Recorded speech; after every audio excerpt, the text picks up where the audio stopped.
Bon, chers amis, je voudrais vous dire en votre nom à tous et au nom de l'Association internationale ROC un grand merci à notre ami Bertrand Badré, qui était déjà parmi nous le mois d'avril 2019, le jeudi 4 avril. Il était venu nous présenter son avant-dernier ouvrage, si je ne me trompe pas, Money Honey, et si la finance sauvait le monde.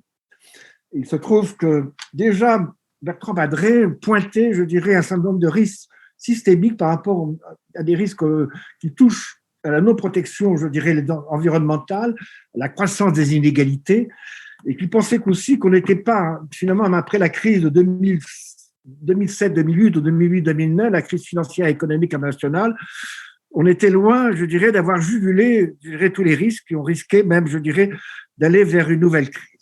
Toujours est-il, c'est que Bertrand Badré, pour le situer très rapidement, a décidé d'abandonner les grandes institutions bancaires et économiques, financières.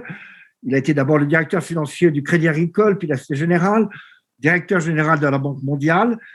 Et en 2017, il quitte ces institutions prestigieuses pour lancer un fonds d'investissement appelé Blue Lake and Orange Sustainable Capital, référence peut-être un poème d'Éluard, mais plus particulièrement invitation à ne pas mettre l'intelligence que nous pouvons avoir en une espèce de fatalisme ou surtout, je dirais, de penser que finalement on va laisser faire et autres, et que les choses s'arrangeront d'elles-mêmes.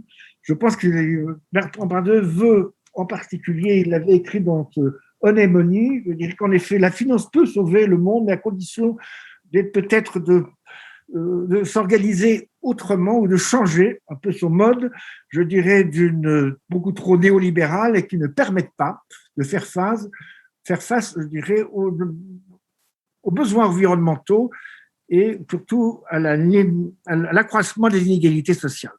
Donc, monsieur, cher ami Bertrand Badré, peut-être pouvez-vous nous dire en effet un petit peu, dans l'esprit peut-être d'Honey Money, au fond, ce que représente, quelle était votre philosophie et surtout quelle est votre action en ayant créé ce fonds, je dirais, de soutenable, je dirais, économique, voilà. Non, écoutez, la création de Blue Lake and Orange, elle est vraiment le bébé de Money Honey. Un certain nombre de personnes, dont certains que vous connaissez probablement, comme Emmanuel Faber en France, oui. Par exemple, mais Paul Polman, qui était à l'époque président d'Unilever aux Pays-Bas, ou d'autres, m'ont dit c'est très bien ce que tu écris. Maintenant, comme aux États-Unis, you need to walk the talk, c'est-à-dire que c'est pas le tout de l'écrire, il faut mettre en œuvre. Et donc, en me faisant sortir de ma zone de confort et en me disant, bon voilà, tu as toujours été dans des grandes organisations. Et donc, j'ai pris ça un peu comme un défi de savoir si j'étais capable de créer une entreprise et d'essayer de mettre en musique ce que je professais dans mes écrits. Donc, c'est de là que Blue Lake and Orange est né il y a 4 ans. L'idée d'utiliser les outils tels qu'on les connaît aujourd'hui, donc des fonds d'investissement avec toutes les caractéristiques d'un fonds, un prospectus, une équipe, etc., des arrangements économiques très classiques, pour financer des opérations qui soient liées aux objectifs du développement durable dans les pays émergents en développement. Donc, on a commencé par faire un premier fonds focalisé sur l'Amérique latine, un fonds de dette, donc on prête à des entreprises en lien avec les objectifs de développement durable. Donc, on a pu prêter dans la santé, dans l'agriculture, dans l'accès au crédit, etc. Donc, on a fait un premier fonds, on est en train de lever un deuxième fonds au moment où je vous parle, et puis j'espère qu'on va pas s'arrêter là. Et donc voilà, donc on essaie d'utiliser les outils de la finance moderne contemporaine pour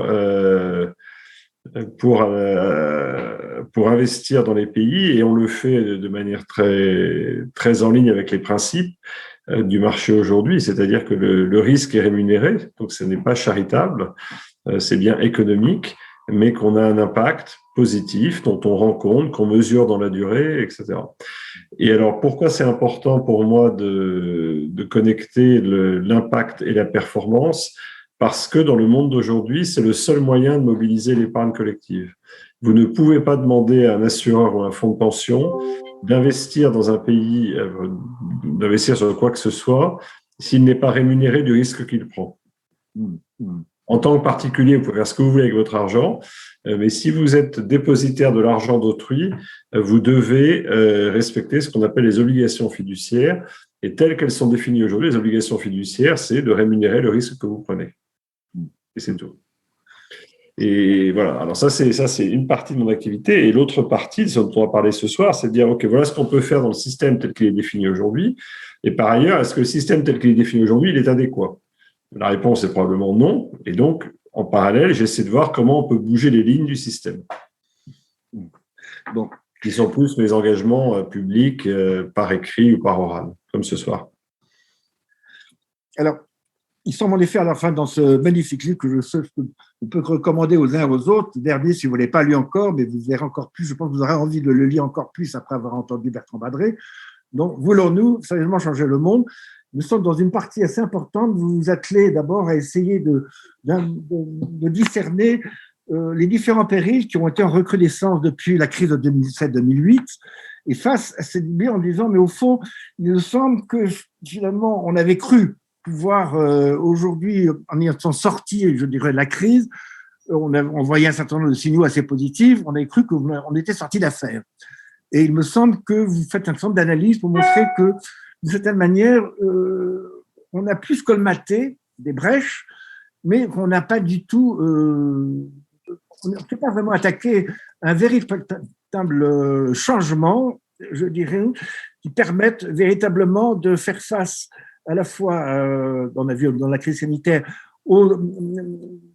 et dans la mondialisation actuelle, de faire face, je dirais, aux risques environnementaux, je dirais, à tous les périls environnementaux qui sont vraiment là, et non pas pour vraiment baisser les bras ou pour dire qu'on ne peut plus rien faire, mais aussi, vous avez pu mesurer en effet que finalement le système économique très néolibéral amenait beaucoup finalement à accroître certes les richesses, mais aussi beaucoup les écarts d'inégalité.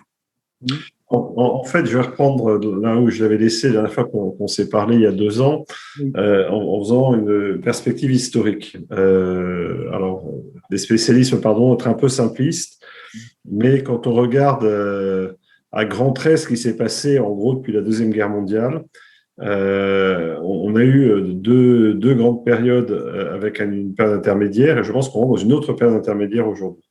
Donc après la Première Guerre mondiale, on n'a pas réussi collectivement à remettre le système droit. Un certain nombre de personnes, le plus célèbre est Keynes, qui avait écrit sur les conséquences économiques de la paix dès 1919, en expliquant que ça se passerait mal, l'avait dit, mais il n'est pas le seul. Et donc le système s'est déréglé, a abouti à la catastrophe qu'on connaît. En 1944-45, on repart sur des bases, en tout cas de ce côté-là du rideau de fer, sur des bases un peu plus saines, organisées par les États-Unis et centrées sur le rôle international du dollar. C'est les accords de Bretton Woods en 1944, c'est la création des Nations Unies en 1945, c'est les accords du GATT en 1947, c'est le plan Marshall en 1947, c'est la construction européenne. Enfin, en gros, tous ces outils dont on est familier aujourd'hui, ils explosent en une dizaine d'années après la Seconde Guerre mondiale. Et d'un point de vue économique, ils sont centrés sur le rôle de monnaie internationale de réserve, seule monnaie échangeable du dollar. Ce système fonctionne assez bien pendant ce qu'on a appelé en France les 30 Glorieuses, qui est la période de rattrapage des États-Unis par l'Europe et le Japon. Mais ce système connaît des ratés dans les années 60, en partie du fait de l'ouverture des marchés. Il est victime de son propre succès. Le dollar s'internationalise et donc se multiplie, sort des États-Unis et les réserves américaines en or fondent. Un économiste belge qui s'appelait Triffin avait théorisé ça assez vite en disant que c'était pas possible d'avoir un système organisé comme ça avec une monnaie de réserve s'il était sur un marché international ouvert. Et c'est ce qui s'est passé. Les États-Unis connaissent des déficits des paiements à tel point que le 15 août 1971, on va célébrer le 50e anniversaire cet été, Richard Nixon décide unilatéralement la suspension temporaire de la convertibilité en or du dollar. Vous noterez que 50 ans après, on est toujours dans le temporaire. Il n'était plus possible, comme l'avait fait le général de Gaulle, d'arriver aux États-Unis en disant voilà mes dollars, je veux de l'or, et l'or valait $35 l'once. Vous voyez qu'aujourd'hui, on est plutôt à 1800, $1900. C'est ça qui s'est passé depuis 50 ans. Donc, on a ce premier changement très important qui est un changement à la fois sur l'organisation du système et qui est aussi un changement de signal. Ce qui se passe à partir de 1971 et qui est officialisé en 1976 aux accords de la Jamaïque, c'est la primauté du marché. Si je vous demande aujourd'hui combien vaut $1, vous allez me dire $1 vaut Y euros. Et je dis très bien, et €1, ça vaut combien? €1, ça vaut X dollars. Et ça fluctue tous les jours. Et on fait, d'une certaine manière, on se réfère au marché comme juge de paix. Et ce n'est pas seulement vrai pour le marché d'échange, c'est vrai pour la plupart des choses que nous faisons aujourd'hui, où le marché devient, y compris dans les normes comptables, puisqu'on parle de valeur de marché, de mark to market en anglais. Donc le marché devient la référence en matière de valeur, en matière économique. Quelques mois auparavant, il y a un deuxième choc qui est très important. C'est un article dans le New York Times de Milton Friedman, donc le grand économiste de Chicago qui allait devenir prix Nobel peu après, qui, prenant parti dans un débat très américain sur la représentation ou non au conseil d'administration de General Motors d'administrateurs représentant le public interest, ce qu'on appellerait aujourd'hui la société civile ou l'intérêt public. Enfin, en tout cas, des gens représentant les autres intérêts que ceux des actionnaires. Et Milton Friedman, dans un article qui a eu un énorme retentissement dans le New York Times, explique tout ça, c'est n'importe quoi, c'est du socialisme chimiquement pur, pour reprendre ses mots, et l'objet de l'entreprise, c'est de maximiser ses profits, point. Et donc, on se retrouve à quelques mois d'intervalle avec la posée de deux principes très lourds.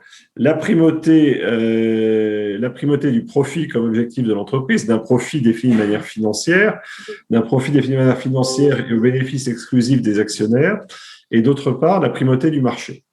C'est ça qui, dans cette période intermédiaire d'une dizaine d'années, va structurer la réflexion et aboutir politiquement à l'élection successive de Margaret Thatcher en Grande-Bretagne, puis de Ronald Reagan aux États-Unis, qui ont incarné ce qu'on a appelé ensuite la révolution conservatrice, le modèle néolibéral, le consensus de Washington, enfin peu importe. Et ce modèle semble triompher en 1989 avec la chute du mur de Berlin et la fin de l'histoire. Et en gros, moi j'avais 20 ans à ce moment-là, et on disait, ben voilà, ça y est, l'économie de marché a gagné, la démocratie a gagné, circuler, il n'y a plus rien à voir. Bon, évidemment, on sait que ça ne s'est pas passé comme ça. Arrive la crise financière de 2007, 2008, 2009, 10, 11, 12, qui montre les failles de ce modèle. Alors, on ne va pas parler de cette crise. Et comme vous l'avez dit, Thierry, la crise, on a essentiellement colmaté des brèches. La crise a révélé toute une série de failles que le système qui avait été mis en place avait posées, et notamment la faiblesse de l'encadrement réglementaire, la faiblesse de la régulation, et puis des défauts de philosophie. Enfin, donc tout ça a pas mal bougé. Ce qu'on a fait pour répondre à ça, je vais y revenir, mais ce qui est intéressant, c'est que parallèlement à cet affermissement du modèle du capitalisme d'actionnaire, la crise de 2007, on a en parallèle l'émergence des débats sur le développement durable. Le Club de Rome va fêter le 50e anniversaire de son rapport l'année prochaine sur les limites de la croissance en 72. En 1988, juste avant la chute du mur de Berlin, les Nations Unies publient le premier rapport sur ce qu'on va appeler le Sustainable Development, le développement durable. En 1992, il y a le sommet de Rio sur l'agenda 21 qui est censé préparer les débats pour le 21e siècle, les accords de Kyoto, les objectifs de développement du millénaire. Et donc, on a en parallèle un modèle financier, un modèle de développement durable qui se développe. Et qui finissent par se rejoindre au début des années 2010, où d'un côté, le modèle financier a montré ses limites et bon, on a colmaté les brèches, on a augmenté les ratios bancaires, on a sécurisé le système, mais on n'a pas remis en cause le système, on n'a pas touché à ses failles éthiques et techniques. Mais en 2015, l'autre agenda rattrape cet agenda financier. En 2015, on a 3 grandes conférences. Et là, j'ai été très impliqué à titre personnel, donc je suis un peu biaisé. La première, qui a fait un peu moins de bruit que les deux autres, c'est en Éthiopie, à Addis Abeba, la conférence sur le financement du développement, donc les relations Nord-Sud, pour prendre un terme des années 70. La deuxième, en septembre, à New York, c'est l'adoption des objectifs du développement durable. Et la troisième, qui est plus familière des Français, c'est les accords sur le climat, COP21 à Paris. Donc, en 2015, on conçoit que la réponse à la crise financière, elle passe par une nouvelle feuille de route internationale. Cette feuille de route, c'est une économie qui soit plus inclusive, plus résiliente et plus durable. Ça, c'est le choix qui est collectivement fait en 2015. On n'est pas toujours conscient, mais tous les États ont signé, y compris les États-Unis qui sont sortis puis revenus. Donc aujourd'hui, toute la planète est engagée sur cette feuille de route. Donc on n'a pas besoin de la réinventer. La question qu'on ne s'est pas bien posée à l'époque, c'est OK, c'est super. Plutôt, c'est compliqué d'être contre l'éradication de la pauvreté. C'est compliqué de dire qu'on ne souhaite pas que les gens aient accès à l'eau potable, à la santé, à une consommation équitable, etc. On ne s'est pas trop demandé combien ça allait coûter et qui allait payer. Et c'est là que j'avais déjà dit pas mal de choses à l'époque, écrit aussi un peu en disant c'est un peu la faiblesse. Comment ça va marcher? Et c'est vrai qu'il y a eu le sentiment à l'époque que ça allait marcher entre guillemets tout seul. C'est-à-dire que comme ces objectifs étaient très, très engageants, la bonne volonté individuelle et collective allait permettre d'aller dans la bonne direction, bonne volonté des marchés, bonne volonté des pays, bonne volonté des entreprises, et d'une certaine manière, la pression des uns sur les autres allait nous tirer vers le haut et pas vers le bas. En réalité, cette bonne volonté, on s'est rendu compte très vite qu'elle était fragile. Comme toute bonne volonté, il suffit qu'un dirigeant change, et on l'a bien vu aux États-Unis. Le symbole de l'année 2015, c'était la poignée de main Xi Jinping-Obama avant Paris. On s'est tous dit, ça y est, c'est gagné. Et puis bon, après, quelques mois plus tard, Trump remplaçait Obama, et voilà, on repartait à la case départ. Donc la bonne volonté, c'est fragile et c'est en plus manipulable. C'est-à-dire qu'il y a beaucoup de gens qui ont fait semblant, ce qu'on appelait en anglais le greenwashing. On fait semblant d'être vert, on met un coup de peinture sur sa devanture et on se sent beaucoup mieux. Et en fait, on a pensé qu'on allait réorganiser le système sans introduire dans le système ni de récompense pour ceux qui étaient bons, ni de punition pour ceux qui étaient mauvais, pour prendre un langage un peu moralisateur. Et donc, on arrive avant la crise du Covid, donc fin 2019, début 2020, à ce moment, et c'est là que je décide de reprendre la plume. Le Monneoni était encore très optimiste en disant bah oui, j'y croyais. Encore une fois, je reconnais mon biais en ce sens que j'ai participé à ces discussions et donc je me suis dit ça va marcher. Et puis petit à petit, on a bien vu que ça marchait pas et que début 2020, on était complètement en dehors des clous sur tous les engagements qu'on avait pris 5 ans avant. Les Nations Unies l'ont redit, on a bien vu sur le climat, ça marche pas. Et le deuxième sujet qui prend de plus en plus d'ampleur, c'est le social, avec une croissance très forte des inégalités entre pays, mais aussi dans nos pays, des pays avancés. Et c'est là que j'ai repris une phrase que j'ai redécouvert pendant le confinement, extraite des mémoires d'Adrien de Marguerite Yourcenar, où Adrien, je sais pas pour ceux d'entre vous qui s'en souviennent, médite sur le pouvoir, sur Rome et sur ce qui va venir après. Et il a cette phrase que je trouve magnifique qui lui dit « Je sais que la chute de Rome va arriver ». Adrien, au début du IIe siècle. Je sais que la chute de Rome va arriver. Comment puis-je la retarder?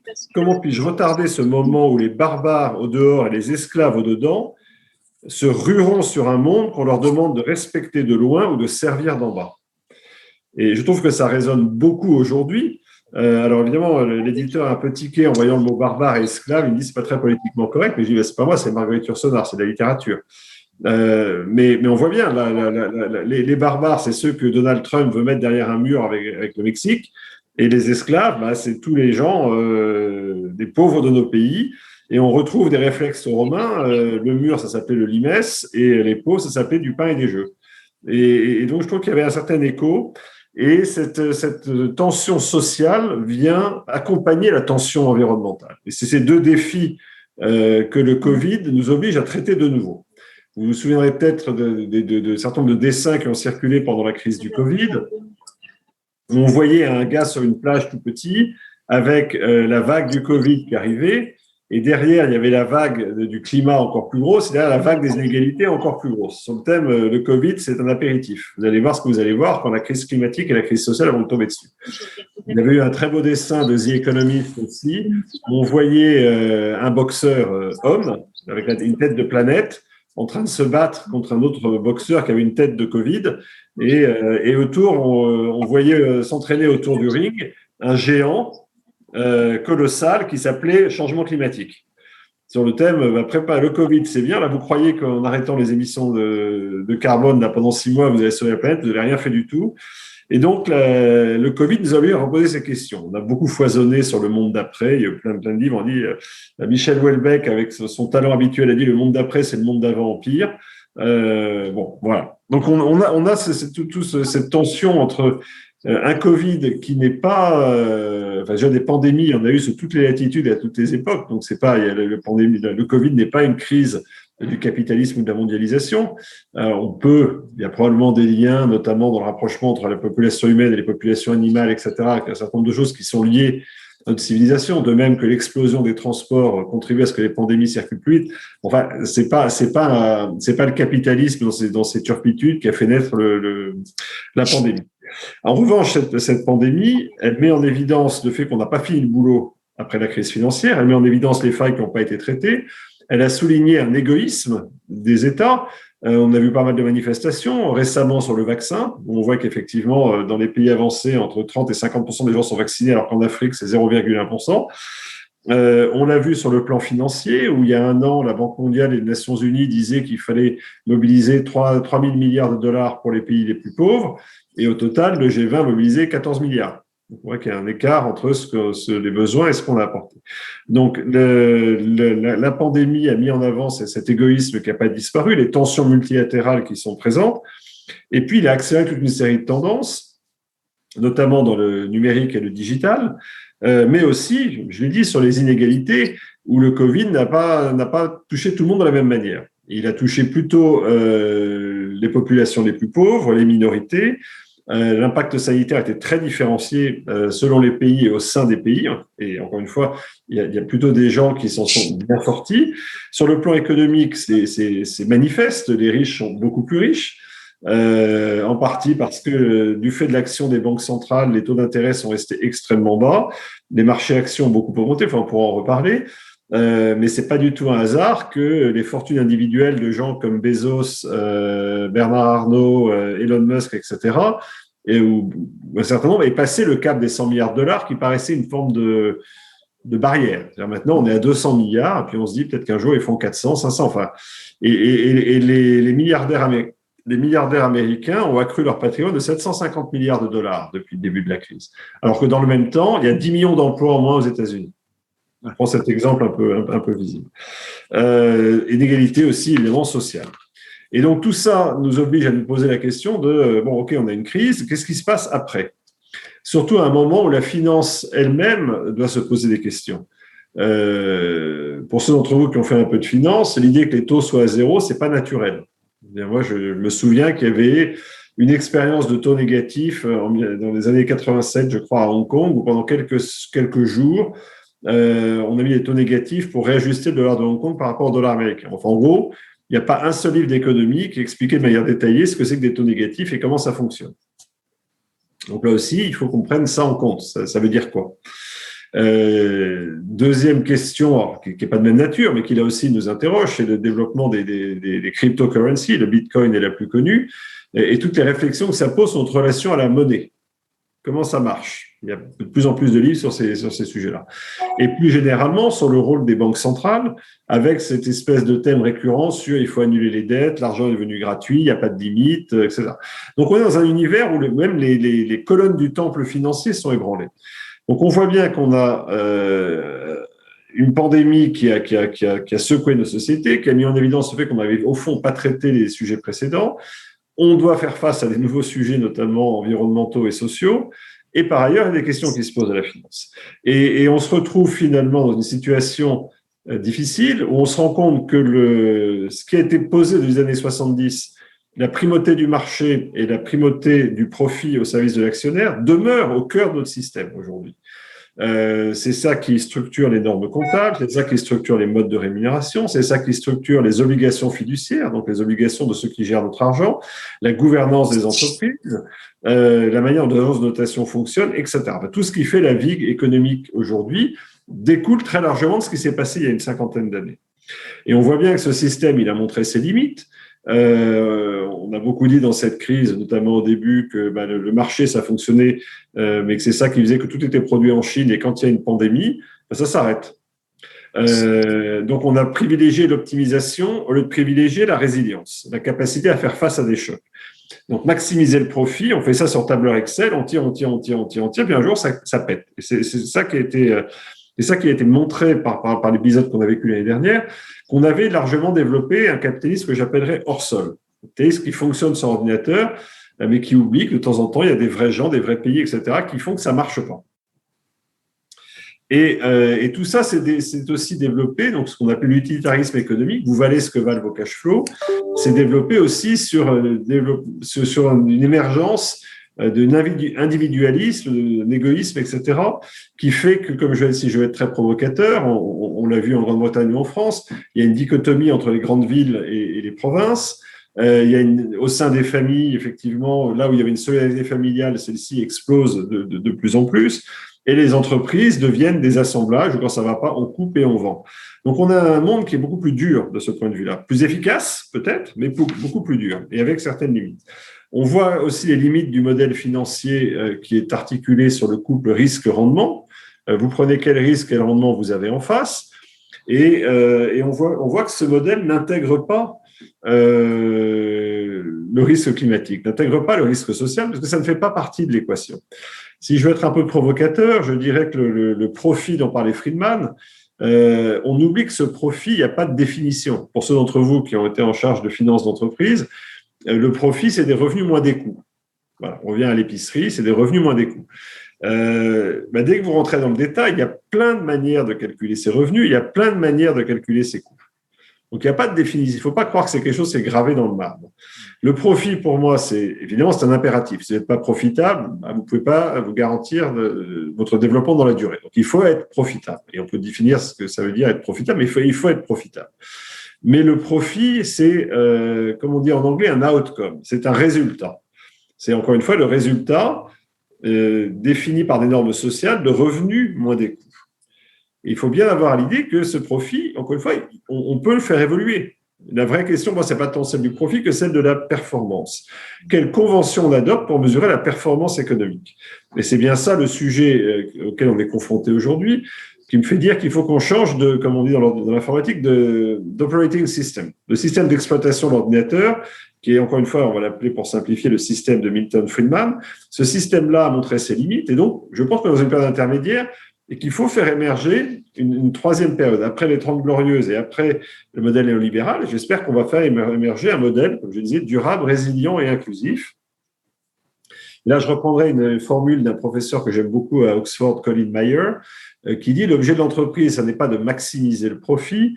L'objet de l'entreprise, c'est de trouver des solutions profitables aux problèmes de la planète et de ses habitants. » Donc, c'est bien de dire que le profit n'est pas mauvais, mais le profit est légitime s'il apporte des solutions. Le profit est légitime s'il s'inscrit dans la durée. C'est ça. Donc, il faut encore une fois, il ne faut pas dire le profit, c'est pas bien, c'est dire on conserve l'idée d'être profitable, c'est ça qui permet de durer, mais ce profit doit avoir une utilité sociale. Et c'est là qu'il faut faire ce basculement et voir ce que ça veut dire en termes de, pareil, normes comptables, mode de rémunération, toutes ces règles, comment est-ce qu'on les innerve de cette nouvelle approche. Et pour moi, ça revient fondamentalement à voir comment utiliser au mieux l'économie de marché. L'économie de marché, je pense quand même qu'à l'usage, c'est ce qu'on a trouvé de mieux pour maximiser un effet, le mieux utiliser possible ses ressources sous contrainte. Et je pense qu'il y a l'économie de marché, quand il n'y a pas de contrainte, c'est comme l'eau, ça va tout droit. C'est une force qui va et qui suit la ligne de plus grande pente. En revanche, comme l'eau, on peut la canaliser. Pour moi, il y a deux manières de canaliser. Elles sont complémentaires, l'économie de marché. La première, évidemment, celle à laquelle les Français pensent en premier, qui est la norme, la réglementation. Donc, voilà, c'est un certain nombre de choses, ce que vous avez le droit de faire, de ne pas faire, ce qui est recommandé, etc. Donc ça, c'est des choses qui progressent, en Europe notamment, on y reviendra peut-être. Et à côté de ça, le marché. Parce que dans l'économie de marché, il y a un mot important, c'est marché. Le marché, c'est non seulement les consommateurs, les investisseurs, les collaborateurs, enfin en gros, nous tous. Et si le marché dit « je ne veux pas consommer ce type de produit », le marché s'adapte. Si le marché dit « je ne veux pas investir dans tel type d'entreprise », l'entreprise s'adapte. Regardez ce qui s'est passé avec Exxon ces derniers jours, c'est très intéressant. Et si les collaborateurs disent « je ne veux plus travailler dans mon entreprise, elle se comporte mal », l'entreprise s'adapte. J'ai vu l'exemple avec Paul Polman que je citais tout à l'heure, qui était longtemps le patron d'Unilever et qui a vraiment donné un grand virage chez Unilever. Et je lui ai demandé « Paul, pourquoi tu donnais ce virage ?» Et il m'a dit à la fois parce que c'était mes convictions personnelles, mais surtout parce que si on ne changeait pas, il n'y avait aucun talent qui voulait venir travailler chez nous. Et donc, la pression du marché, elle s'exerce aussi comme ça. Demandez à tous les chefs d'entreprise autour de vous, quand vous proposez du sens, vous recrutez les meilleurs. Quand vous proposez rien, vous avez du mal à recruter. Et donc, il y a cette pression, elle existe. Donc, quand vous avez la pression du marché plus la pression de la norme, l'économie du marché, elle va où on vous demande d'aller. C'est ça la bascule qu'il faut faire. Et ça veut donc dire, effectivement, de rentrer dans le cœur du modèle financier, cet équilibre risque-rendement, et de lui ajouter une troisième variable qui est l'impact. Risque, rendement et impact. Et donc, de complexifier encore un peu nos modèles, mais ils sont déjà très complexes, donc c'est pas compliqué d'ajouter le prix du carbone aujourd'hui, le prix d'utilisation de la nature demain, le prix d'utilisation de la densité sociale après-demain, etc. On sait faire ça. C'est pas un obstacle technique. Mais c'est un travail qui est un travail de longue haleine. Ça va prendre une vingtaine d'années, une quinzaine d'années. C'est compliqué parce qu'aujourd'hui, il n'y a pas de maître du monde. Voilà, en 45, il y a les États-Unis, en 80, il y avait les Anglo-Saxons. Aujourd'hui, il n'y a personne qui va nous dire voilà comment il faut faire. Je pense que l'Europe a un rôle clé, mais c'est pas du tout gagné. Ceux d'entre vous qui ont suivi les affaires du G7 ce week-end s'en sont peut-être rendus compte. L'Europe a été très en avance sur ces histoires d'économie verte, mais le G7 finalement a largement dit il faut qu'on aille plus loin, mais en prenant les références anglo-saxonnes. Et donc on a voilà, enfin, bref, on peut en parler. Donc, je pense qu'il ne faut pas que l'Europe soit naïve dans cette affaire. Il y a plusieurs blocs. Il y a l'Europe, il y a un sujet britannique qui est un peu satellite. Il y a un sujet américain, il y a un sujet chinois. Alors, on n'a pas la même vision du monde. Parce que ce qu'il faut bien voir, là, on n'est pas dans une définition technique de ce qu'est un profit. On est dans une définition de valeur. Qu'est-ce qui est bien et qu'est-ce qui est mal? Je vais prendre des mots volontairement un peu moralisateurs, et c'est bien ça la question. Et je vais vous prendre un exemple pour montrer que ce n'est pas du tout théorique. Les questions de diversité. Alors là, on en parle partout, donc de diversité et inclusion. Alors, partout, on parle de diversité et inclusion, mais je peux vous garantir que personne n'a la même vision de ce que c'est la diversité et l'inclusion. Regardez les débats entre la France et les États-Unis, avec en particulier le fait que les Français n'ont pas de statistiques ethniques. Donc, les Américains nous accusent d'être hypocrites en disant vous ne voulez pas reconnaître que vous avez des Noirs, des Arabes, etc. Les Français disent non, on n'a que des citoyens français. Bon, bref, vous connaissez les termes du débat, mais ça a des implications financières. Parce que quand une entreprise comme Vigeo, qui était dirigée par Nicole Notta, qui est une entreprise qui note la performance extra-financière des entreprises, envoyait un questionnaire aux entreprises pour leur demander ce qu'elles faisaient sur tous ces sujets, elle ne posait pas la question de diversité ethnique. Vigeo a été racheté par Moody's, agence de notation américaine, et maintenant, dans le questionnaire, on vous demande des statistiques ethniques. Quand vous êtes une entreprise française, vous n'avez pas le droit d'avoir statistiques ethniques, donc vous ne répondez pas à la question. Ben, c'est un mauvais point. Donc vous voyez de quelle manière on peut influencer le débat social. Et de même qu'on peut très bien imaginer dans 10 ou 15 ans que des normes américaines disent la meilleure voiture électrique, c'est pas Peugeot, mais c'est Tesla, etc. Et la question, c'est pas tellement de savoir si les Français vont obéir aux normes européennes ou américaines. Les Français obéiront aux normes européennes, les Américains aux normes américaines. La question, c'est de savoir si Singapour ou le fonds souverain d'Abu Dhabi va arbitrer ses placements en fonction de normes américaines, chinoises ou européennes. Et je ne sais pas. Mais en tout cas, je passe ma vie à répéter qu'il ne faut pas être naïf. Il ne faut pas qu'on nous impose des valeurs de manière subreptice de l'extérieur, comme ça s'est déjà passé par le passé. Les normes comptables avec lesquelles on vit aujourd'hui, elles ont été très largement définies hors de chez nous. Et donc, on peut avoir un nouveau cycle où on nous impose une manière de voir. Donc voilà un peu d'où on vient. Alors, peut-être pour conclure, ce que je dis dans mon livre, c'est que je mets en avant une douzaine de principes qui, pour moi, doivent guider la réflexion de ces 10, 15, 20 prochaines années. Le premier de ces principes, c'est d'être à la fois ambitieux et réaliste. C'est-à-dire qu'il faut être ambitieux parce qu'on parle vraiment d'un changement profond de la manière d'opérer. Et c'est très intéressant, vous avez peut-être fait attention, il y a 15 jours, l'Agence internationale de l'énergie, qui dépend de l'OCDE, qui pourtant en général est considérée comme le porte-parole des industries pétrolières et gazières, a dit qu'aujourd'hui, on n'était pas du tout en ligne pour les accords sur le changement climatique et qu'il fallait qu'on arrête immédiatement toute affaire de prospection et d'exploration pétrolière et gazière et qu'il fallait que la production de pétrole et de gaz baisse de 80 à 90% d'ici 2050. C'est pas marginal, c'est un changement radical. Donc, il faut être ambitieux. Il faut répéter que c'est quelque chose de très important. C'est pas quelque chose qui se fait à la marge. Donc, c'est très bien de dire aux enfants de couper le robinet et de ne pas gaspiller telle ou telle chose. C'est des réflexes, mais c'est pas ça qui va changer. Ce qui va changer, c'est la manière dont on va se transporter, la manière dont on va gérer nos logements. La production d'électricité est la partie la plus simple de l'équation. Tout le reste, c'est comment on produit du ciment, on bouge des avions, des bateaux, etc. Ça, c'est beaucoup plus compliqué. Et je dis, il faut être réaliste parce qu'il n'y aura pas de grand soir. Ah, chaque fois que je dis il faut faire une révolution, les gens disent ça c'est les Français, ils font la révolution et ils coupent les têtes, ils abolissent les privilèges, et ils pensent que c'est fait. Non, ça c'est des changements qui prennent du temps et donc il n'y aura pas de grand soir. Deuxièmement, je pense que c'est important d'avoir une approche systémique, c'est-à-dire qu'il ne faut pas prendre les sujets un par un en disant on va traiter ce petit bout-là, ce petit bout-là, ce petit bout-là. Je pense que ces questions, elles sont liées. La question du climat, la question de la nature, la question des inégalités, sont liées, de même que la santé des individus, la santé de nos économies, la santé de la planète sont liées. Et donc, il faut revenir, encore une fois, à cette idée de operating system. Comment est-ce qu'on regarde ces différents sujets? Troisièmement, c'est aussi ne pas renoncer à cette capacité de l'économie de marché à optimiser. L'optimisation, ça reste bien, c'est presque, en tant que gardien de la nature, c'est notre métier de la protéger, d'utiliser au mieux, mais pas à tout prix. C'est une grande nuance. Et donc, s'occuper de la résilience et des racines.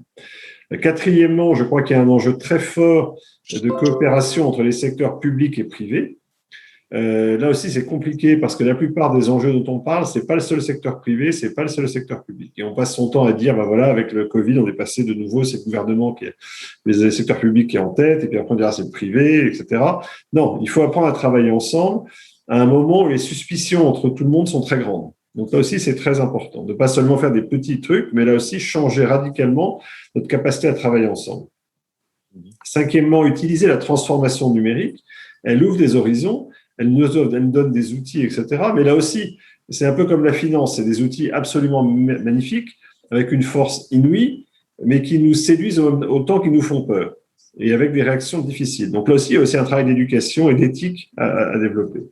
Se rappeler, sixièmement, que tout ça est au service de l'homme, c'est bien la finance qui est au service de l'économie qui est au service de l'homme, et pas le contraire. Il faut le rappeler en permanence. C'est bien l'outil qui a le contrôle, c'est la main qui a le contrôle de l'outil et pas l'outil qui a le contrôle de la main. Retrouver l'idée de fraternité. Les révolutionnaires avaient parlé de liberté, d'égalité. En 1848, on a rajouté la fraternité, qui est la variable clé qui permet de faire travailler tout ça et se rappeler. C'est pour ça que j'ai beaucoup apprécié, même s'il y a eu des débats assez vigoureux sur la densité de Fratelli Tutti, l'encyclique du pape François. Mais la fraternité, c'est le fait qu'on est quand même tous dans le même bateau. On est tous frères dans le même bateau. Et donc là aussi, alors on peut argumenter que certains sont en première classe et d'autres en troisième classe, mais enfin quand même, si le Titanic sombre, première ou troisième classe, tout le monde a un problème. Huitièmement, se rappeler, puisqu'on parle de finance, au cœur de la finance, c'est la valorisation. Je crois qu'il y aura de moins en moins de valorisation sans prise en compte des valeurs. Là aussi, c'est très important de garder ça à l'esprit. Neuvièmement, ne pas se cacher derrière des murs défensifs, mais aller au contraire vers le reste du monde. On n'est pas il faut pas que les grands pays industrialisés soient au reste du monde, ce que Paris est au reste de la France. Les bobos qui vous disent, écoutez, voilà, on a cramé du charbon depuis 200 ans, on a fait toute une série, mais maintenant on a compris, on va passer à autre chose. Et vous aussi, par la même occasion. C'est inaudible pour des gens qui nous ont vu profiter de tout depuis 200 ans et à qui on dit, tant pis pour vous, vous n'arrivez pas au bon moment. Donc, c'est ce que j'essaie de faire avec Blue Lacan Orange, il faut avoir un vrai esprit de partenariat et non pas chacun derrière son mur à dire, écoute, moi je fais mes affaires, débrouille-toi. Développer une culture, c'est le 10e point, du mieux et pas du plus. Et là, ça veut dire rentrer dans le dur de la manière dont on mesure ce que nous faisons. Aujourd'hui, il y a deux grands référentiels. Il y a un référentiel public qu'on connaît, c'est la notion de PNB en particulier, ce qu'on appelle la comptabilité nationale, et un référentiel privé qui est la comptabilité dans des lignes de mots. Ce qui est très intéressant, c'est que ces deux sujets se sont cristallisés après la crise de 1929. Quand Keynes écrit la théorie générale, qui est un peu le manuel de Franklin Roosevelt, il n'y a pas de PNB. Il y a les dépenses des gouvernements, dépenses collectives, etc. Le PNB vient après. Donc le PNB, c'est bien ce qu'on mesure aujourd'hui. Sarkozy avait cette intuition en 2008, quand il avait monté une commission pour réfléchir à la mesure de notre richesse. Après, il ne s'était rien passé. Mais je pense que la question reste valide. Est-ce qu'on mesure bien ce qu'on a besoin de mesurer? Et pour la comptabilité privée, c'est un peu la même chose. Le New Deal de Roosevelt aboutit entre autres à la création de la SEC, qui est l'autorité de marché américaine en 1934. il confie la direction de la SEC à Joe Kennedy, le père de JFK, de Bobby Kennedy, etc. Un peu comme notre Vidocq, c'est qu'il pensait que les plus grands escrocs seraient les plus grands flics. Et là, une des premières décisions de Joe Kennedy est de forcer à l'harmonisation comptable, en disant chacun compte ses trucs de la manière, donc tout le monde va travailler sur la même chose. Je pense qu'aujourd'hui, après tout ce qu'on a vécu, il faut peut-être aussi réfléchir à cette comptabilité privée. Donc, de même qu'il faut probablement discuter la comptabilité nationale, il faut travailler sur la comptabilité privée et voir les instruments de mesure. Quelles conséquences on en tire.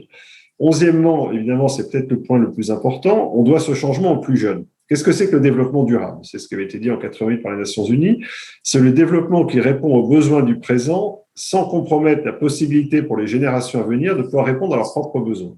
En clair, ça veut dire que chaque génération doit pouvoir faire ses choix de civilisation sans compromettre la capacité de la génération suivante à faire la même chose. En gros, quand vous allez dans les toilettes, laissez cet endroit dans l'état dans lequel vous l'avez trouvé. Pas tout à fait, mais en tout cas, ne pas préempter les capacités des générations futures. Or, aujourd'hui, c'est exactement ce qu'on fait pour parler finances. On laisse un gros passif financier, social et environnemental et assez peu d'actifs de l'autre côté. Donc, on ne laisse pas nos jeunes dans une très, très bonne situation. Et dernier point qui est aussi très sensible, c'est que ce ne sera pas juste un catalogue de recettes, ça ne sera pas juste un plan. Alors, il y a plein de gens qui l'ont dit avec leurs mots. Gandhi disait « Sois le changement que tu veux être ». Tolstoï, dans Guerre et Paix, fait dire à un de ses héros « Tout le monde veut changer le monde, mais personne ne veut se changer soi-même ». La réalité, c'est qu'il n'y a personne qui va nous dire de changer. Donc, si ça commence pas chez nous, il y a assez peu de chances que ça se fasse tout seul. Il n'y a personne qui va prendre des décisions difficiles à notre place. Et c'est bien ça la difficulté aujourd'hui. Et donc, je pense qu'on est à un moment assez crucial où on pressent tout ça. Il suffit de regarder les journaux. Là, je suis aux États-Unis, on annonce une saison des feux en Californie qui sera plus épouvantable encore que la précédente.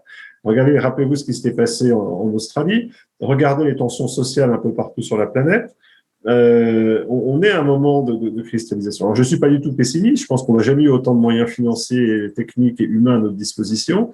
Mais ils vont pas naturellement s'organiser pour répondre aux questions dont on a parlé.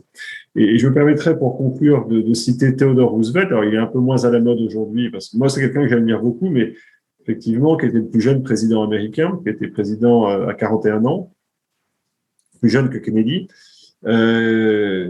et qui a bousculé beaucoup de lignes, qui notamment avait habitué au démantèlement de Rockefeller et de quelques grands conglomérats de l'époque. Regardez ce qui se passe avec les GAFA. Mais qui a aussi été à l'origine de la première agence de protection des consommateurs de la planète, qui a créé l'administration des parcs naturels aux États-Unis. Enfin, quelqu'un d'assez, qui avait pas mal bousculé, qui a incarné ce qu'on appelait l'ère progressiste aux États-Unis. Et on le critiquait en disant, mais vous en faites trop. Et en fait, vous voulez faire la révolution. Et il disait, je ne veux pas faire la révolution. Je ne cherche pas à promouvoir quoi que ce soit de révolutionnaire. Je veux juste empêcher la révolution. Je pense qu'on est là. Voilà ce que je voulais partager avec vous. Merci beaucoup, Bertrand. Peut-être que justement votre rapport et là vos réflexions, etc., peuvent ouvrir peut-être des questions, des débats, ou des précisions. C'est pour ça qu'il faut entrer dans une logique de partenariat. Et c'est pour ça que toute approche frontale, elle est perdue d'avance. Si on va au combat, c'est pas nous qui allons gagner. C'est comme ça.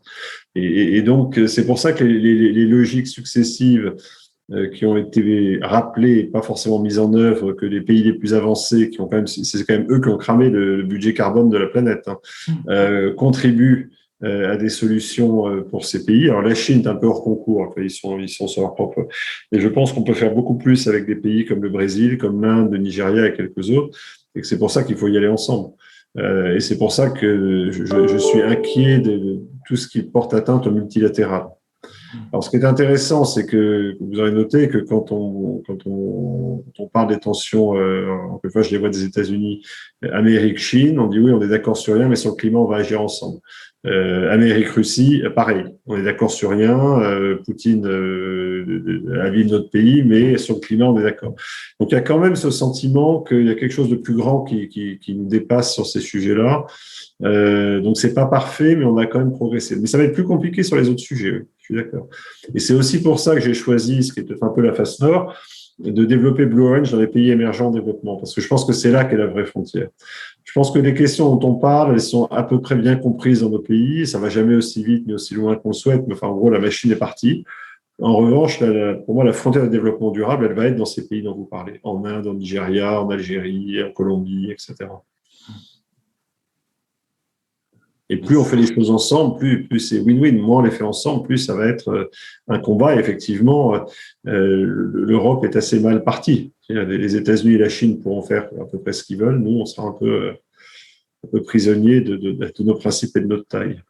Et peut-être pour aller dans le sens, non pas d'un optimisme, mais surtout de lutter contre un certain fatalisme trop souvent répandu sur un certain nombre de gens, disant que les carottes sont cuites, pour être un peu trivial. Vous appelez, me semble, tout au long du livre, en particulier dans la dernière partie, la feuille de route, d'essayer de ne pas gâcher, je dirais, le moment, de ne pas gâcher, je dirais, ce que donne à vivre une crise. Ne gâchons pas à nouveau une bonne crise. Une bonne crise, comme disait Churchill, peut-être qu'on a un peu gâché aussi après 2000-2009, mais pour être peut-être un peu aussi dans le sens où vous nous appelez vraiment un travail, je dirais, tous ensemble, un peu fraternel et autres. Mais est-ce que vous pourriez préciser un peu, quand vous parlez de facilité après la crise du Covid-19 ? Vous disiez, bon, il y a des difficultés, vous en avez évoqué pas mal, on peut encore ajouter, mais il me semble que ce serait intéressant, je dirais, pour nous inviter à ne pas baisser les bras et à repousser les manches les uns avec les autres et les uns par les autres, et dans une confiance un peu mutuelle, peut-être, on peut dire naïve, mais je ne le crois pas, dans l'esprit de Fratelli Tutti, comme vous l'avez évoqué. Au fond, quelles sont aujourd'hui, ce qui vous paraît être des facilités qui nous sont données, qui sont entre nos mains, toutes générations confondues et autres, et peut-être même tout pays, pour, je dirais, ouvrir, voilà, travailler à cette nouvelle société, je dirais, moins prédatrice. Hein. Elles sont de plusieurs natures. Je dis, on n'a jamais eu autant d'argent qu'aujourd'hui. Hein. D'une certaine manière, la pandémie a accéléré ça. Enfin, on a le sentiment que ça dégouline. Enfin, c'est plus le quoi qu'il en coûte a quand même pas mal changé les choses. Et non seulement on a beaucoup d'argent, mais il y a aussi beaucoup d'institutions de gestion collective de cet argent. Donc, on a mobilisé des masses d'argent concentrées à différents endroits, dont on ne prend pas forcément la mesure. Mais quand vous regardez, moi, je connais très bien BlackRock. C'est un nom que vous connaissez. BlackRock, j'ai travaillé pour eux quand j'étais à New York il y a 20 ans. Ils géraient 200 milliards de dollars à l'époque, ce qui me paraissait déjà beaucoup. Aujourd'hui, ils gèrent 8500 milliards en 20 ans. Et derrière BlackRock, vous avez toute une série de noms, y compris en France, une entreprise comme Amundi qui gère 2000 milliards de dollars. C'est des montants qui défient l'entendement. Donc, on a ces outils. Et ces gens-là suivent des règles, des principes, etc. Et donc, on a une capacité à orienter notre épargne qu'on n'avait pas il y a 10 ou 20 ans. Bon, ça, c'est les actifs qu'on a. Deuxièmement, il y a tout ce qui se passe dans le digital. On trouve des tas de... moi, je prends toujours l'exemple connu en Afrique, où ils sont passés ce qu'on appelait le leapfrog. Donc, ils sont passés directement de pas de téléphone au téléphone mobile, sans passer par la case du fil de cuivre. Et avec le téléphone mobile, on a développé la banque en ligne, etc. Ça, voilà. Donc là aussi, la technologie ouvre des pistes. La télémédecine, on n'a plus besoin de construire des hôpitaux comme on construisait il y a 20 ou 30 ans. On peut faire des tas de choses en télémédecine. Je vois ce qui se passe dans l'agriculture. Donc, la technologie nous permet de faire des choses, de répondre à des questions, pourvu qu'elles soient bien utilisées. Et puis, il y a tout cet environnement qu'on peut juger très délétère des réseaux sociaux, la capacité à se mobiliser en ligne, parfois pour des sujets absurdes. Mais encore une fois, les mêmes réseaux sociaux permettent de se coaliser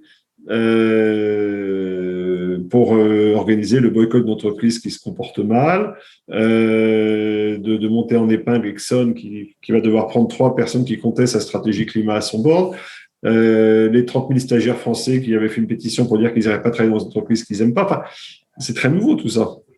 Et de même, l'utilisation du data, on peut commencer à mieux comprendre un certain nombre de choses qui se passent. Donc, on a beaucoup d'outils à notre disposition.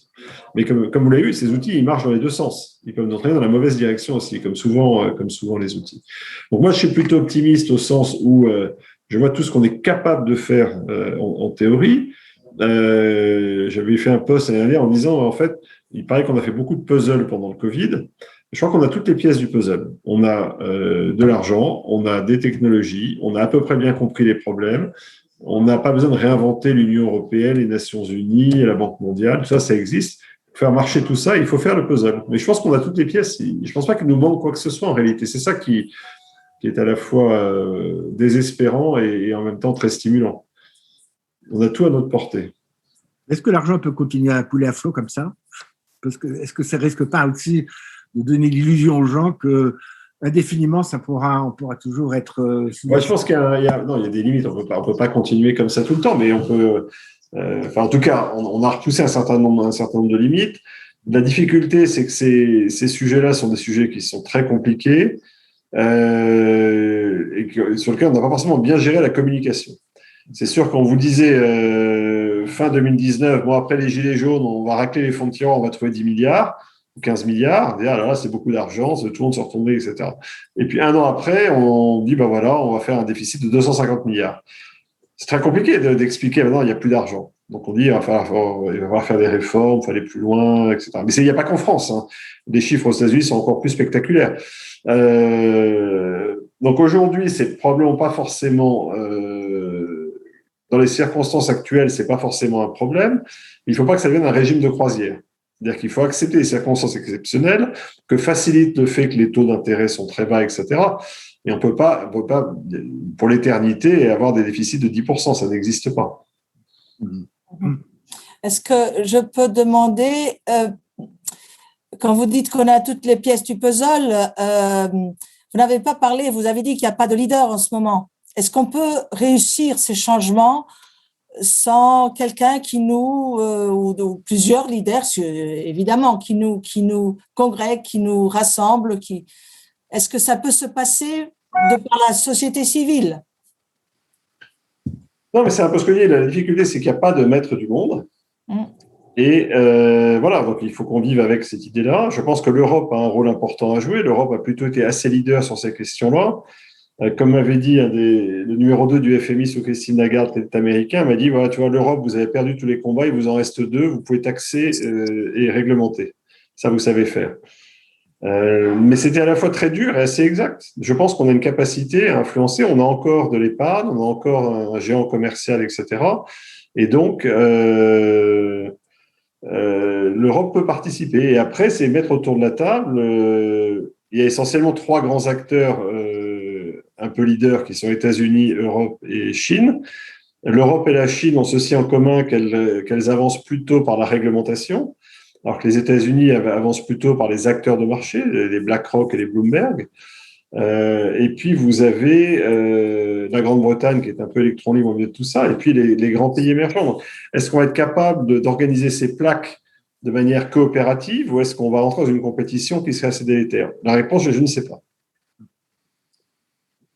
Alors, avec les Chinois, paradoxalement, ça va peut-être vous étonner, on est plutôt aligné sur les questions climatiques. Là où c'est plus compliqué, c'est sur les questions sociales. Ça ne vous surprendra pas. Est-ce que vous voyez quand même aujourd'hui un certain nombre de signaux de l'ensemble qui nous montrent aujourd'hui que les risques migratoires que nous connaissons aujourd'hui, enfin les migrations, la quantité de migration aujourd'hui est relativement faible par rapport à ce qui peut nous arriver. Parce que si l'Afrique ne décolle pas plus, ou si elle va se trouver, je dirais, avec le dérèglement climatique et autres, avec le manque d'eau, enfin pas d'électricité, pas d'eau et autres, la faim, que sais-je, la crise du Covid, je ne sais pas exactement ce que ça va finir par donner là-bas. Est-ce qu'on ne va pas se trouver, est-ce qu'aujourd'hui, on est conscient qu'aujourd'hui, l'urgence est probablement d'aider les pays les plus pauvres? Ah ben ça fait des années que je le dis. L'alternative, c'est ce que Trump a essayé de faire en faisant un mur entre le Mexique et les États-Unis, en envoyant Kamala Harris expliquer qu'elle a dit hier, restez chez vous, restez chez vous. C'est comme ça qu'elle l'a dit. Hein. Stay home, stay home. Pour que Biden a vaguement semblé entrouvrir la porte et immédiatement, il y a eu un record de demandes d'asile aux États-Unis. Donc, on voit bien que c'est le mur est une fausse réponse. La démographie, elle parle pour elle-même. Il y a 500 millions d'Européens et 1,5 milliard d'Africains aujourd'hui. Dans 30 ans, il y aura toujours 500 millions d'Européens un peu plus âgés. Il y aura 2,5 milliards d'Africains. Et dans 80 ans, en 2100, il y aura plutôt 400 millions d'Européens et il y aura 4 milliards d'Africains. Bon, bah, si on n'a pas traité la question de manière intelligente d'ici là, il n'y a pas besoin de faire de dessin. Vous pouvez mettre tous les bateaux que vous voulez, tous les murs que vous voulez, tous les grillages que vous voulez, ça ne tient pas. Ou alors, on rentre dans un système qui, pour le coup, je pense qu'en tant que catholique engagé, n'est pas le mien, un système, effectivement, où vous mettez des murs, des satellites tueurs, des drones, des machins, et vous fermez hermétiquement. et je crois compliqué d'avoir un monde où il y a une liberté de circulation du commerce et des data et pas des personnes. Là, c'est à un moment donné, on voit ça des très gros défis de ce siècle.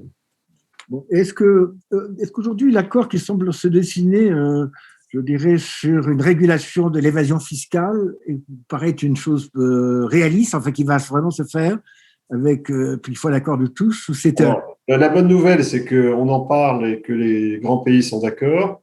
Il y a plusieurs bémols. Le premier, c'est que 15%, ça reste extrêmement bas.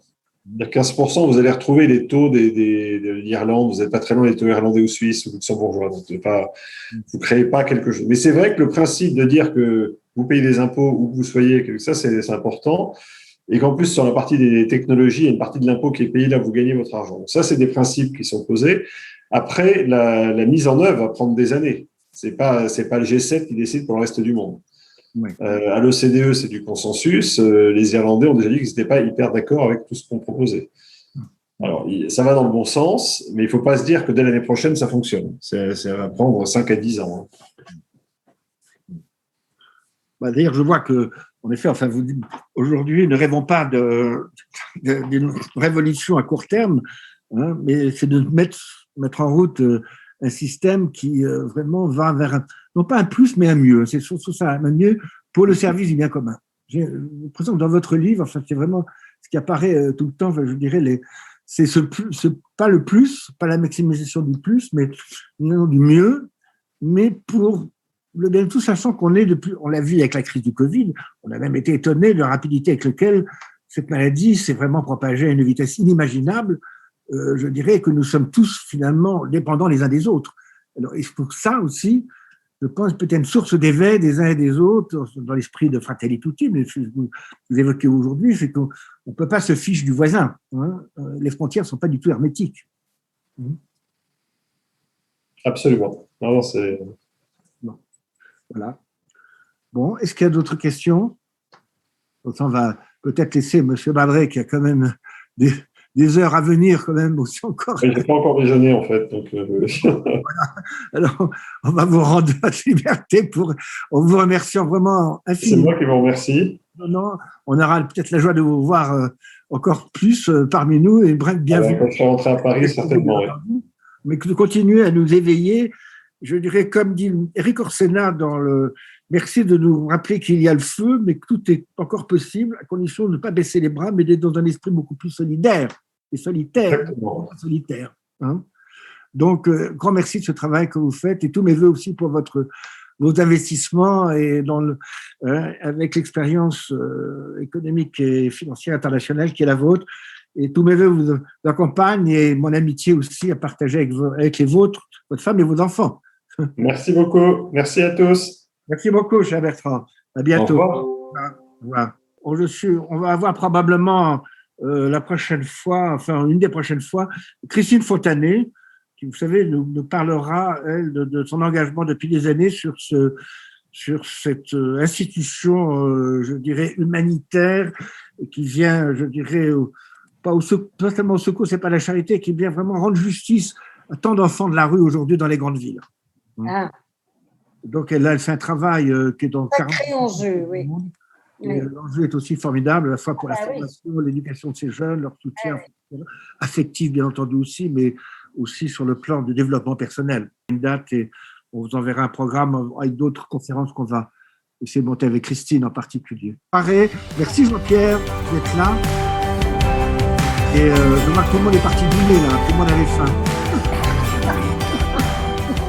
Merci d'avoir. À très bientôt.